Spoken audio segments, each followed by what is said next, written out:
राधे राधे भक्तों, आपका हमारे चैनल आध्यात्मिक कथाओं में स्वागत है। पितृपक्ष में आने वाली इंदिरा एकादशी का विशेष महत्व है।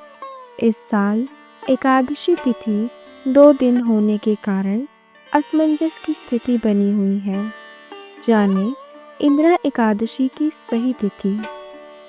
हिंदू धर्म में एकादशी का विशेष धार्मिक और आध्यात्मिक महत्व माना गया है।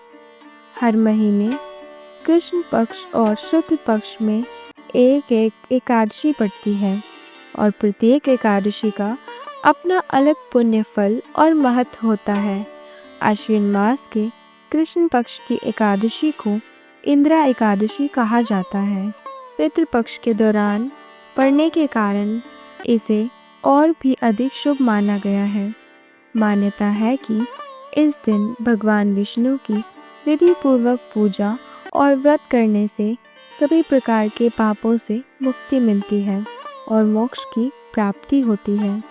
आइए जानते हैं इंदिरा एकादशी की सही तिथि, शुभ मुहूर्त और उसका धार्मिक महत्व।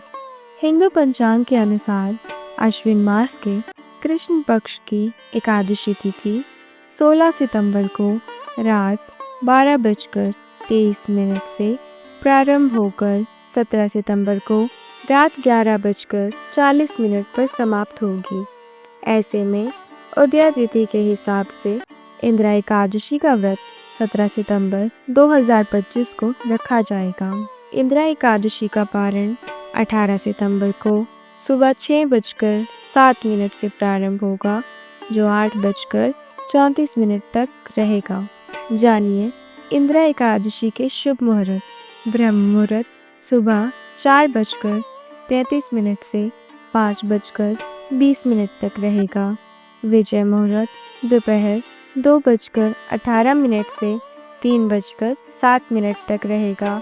गोधूल मुहूर्त शाम 6:24 से 6:47 तक रहेगा।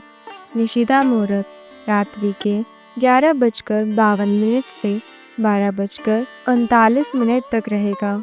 आइए जानते हैं इंदिरा एकादशी के महत्व। इंदिरा एकादशी पितृपक्ष के दौरान पड़ती है, इसीलिए इसका महत्व और भी ज़्यादा बढ़ जाता है। मान्यता है कि इस व्रत को रखने और तर्पण करने से पितरों के पापों का नाश होने के साथ साथ मोक्ष की प्राप्ति होती है। इसके साथ ही सुख समृद्धि, धन संपदा की भी प्राप्ति होती है। इस दिन भगवान विष्णु की पूजा करने से अनजाने में किए गए पापों से भी मुक्ति मिलती है। इस दिन पितरों के नाम से दान करना भी काफ़ी लाभकारी माना जाता है। तो चलिए उसी इंदिरा एकादशी की व्रत कथा का हम श्रवण करते हैं। इंदिरा एकादशी व्रत कथा। धर्मराज युधिष्ठिर कहने लगे कि हे भगवान, अश्विन कृष्ण एकादशी का क्या नाम है, इसकी विधि तथा फल क्या है, सो कृपा करके कहिए। भगवान श्री कृष्ण कहने लगे कि इस एकादशी का नाम इंदिरा एकादशी है। यह एकादशी पापों को नष्ट करने वाली तथा पितरों को अधोगति से मुक्त करने वाली है। हे राजन, ध्यानपूर्वक इसकी कथा को सुनिए। इसके सुनने मात्र से ही वाजपेयी यज्ञ का फल मिलता है। प्राचीन काल में सतयुग के समय महिष्मती नाम की एक नगरी में इंद्रसेन नाम का एक प्रतापी राजा धर्मपूर्वक अपनी प्रजा का पालन करते हुए शासन करता था। वह राजा पुत्र, पौत्र और धन आदि से संपन्न और विष्णु का परम भक्त था। एक दिन जब राजा सुखपूर्वक अपनी सभा में बैठा था, तो आकाश मार्ग से महर्षि नारद उतरकर उसकी सभा में आए। राजा उन्हें देखते ही हाथ जोड़कर खड़ा हो गया और विधि पूर्वक आसन दिया। सुख से बैठकर मुनि ने राजा से कहा, हे राजन, आपके सातों अंग कुशल पूर्वक हैं। तुम्हारी बुद्धि धर्म में और तुम्हारा मन विष्णु भक्ति में है। देवर्षि नारद की ऐसी बातें सुनकर राजा ने कहा, हे महर्षि, आपकी कृपा से मेरे राज्य में सब कुशल हैं तथा मेरे यहाँ यज्ञ कर्मादि स्वीकृत हो रहे हैं। आप कृपा करके अपने आगमन का कारण कहिए।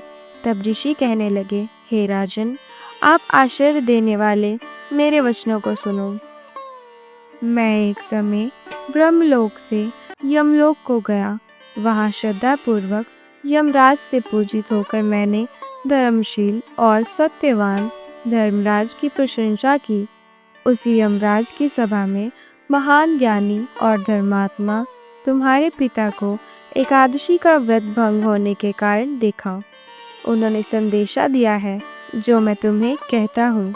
उन्होंने कहा है कि पूर्व जन्म में कोई विघ्न हो जाने के कारण मैं यमराज के निकट रह रहा हूँ।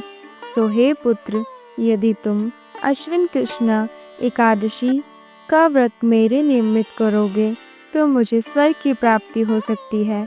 इतना सुनकर राजा कहने लगा, हे महर्षि, आप इस व्रत की विधि मुझे कहिए।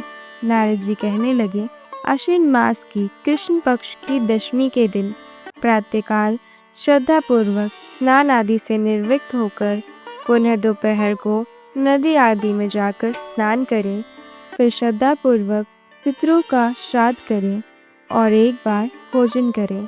प्रातःकाल होने पर एकादशी के दिन दातुन आदि करके स्नान करें। फिर व्रत के नियमों को भक्तिपूर्वक ग्रहण करते हुए प्रतिज्ञा करें कि मैं आज संपूर्ण भोगों को त्याग कर निराहार एकादशी का व्रत करूंगा। हे अच्युत, हे पुंडरीकाक्ष, मैं आपकी शरण में हूँ, आप मेरी रक्षा कीजिए। इस प्रकार नियम पूर्वक शालिग्राम की मूर्ति के आगे विधि पूर्वक श्राद्ध करके योग्य ब्राह्मणों को फलाहार का भोजन कराएं और दक्षिणा दें। पितरों के श्राद्ध से जो बच जाए उसको सूंघ कर गौ को दे तथा धूप दीप गंध पुष्प नैवेद्य आदि सब सामग्री से ऋषिकेश भगवान का पूजन करें। रात में भगवान के निकट जागरण करें।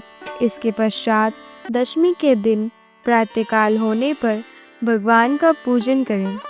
इसके पश्चात द्वादशी के दिन प्रातःकाल होने पर भगवान का पूजन करके ब्राह्मणों को भोजन कराएं। भाई बंधुओं स्त्री और पुत्र सहित आप भी मौन होकर भोजन करें। नारद जी कहने लगे कि हे राजन, इस विधि से यदि तुम आलस्य रहित होकर इस एकादशी का व्रत करोगे तो तुम्हारे पिता अवश्य ही स्वर्गलोक को जाएंगे। इतना कहकर नारद जी अंतर्ध्यान हो गए।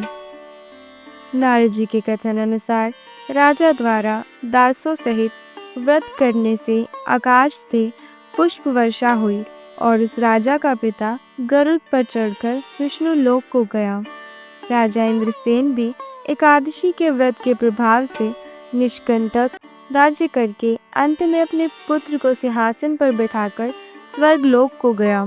हे युधिष्ठिर, यह इंद्र एकादशी के व्रत का महात्म्य मैंने तुमसे कहा। इसके पढ़ने और सुनने से मनुष्य सब पापों से छूट जाते हैं, सब प्रकार के भोगों को भोगकर वैकुंठ को प्राप्त होते हैं। तो भक्तों, यह थी इंद्रा एकादशी की व्रत कथा। और ऐसी ही अद्भुत कथाएं सुनने के लिए हमारे चैनल आध्यात्मिक कथाएं को अवश्य सब्सक्राइब करें। राधे राधे।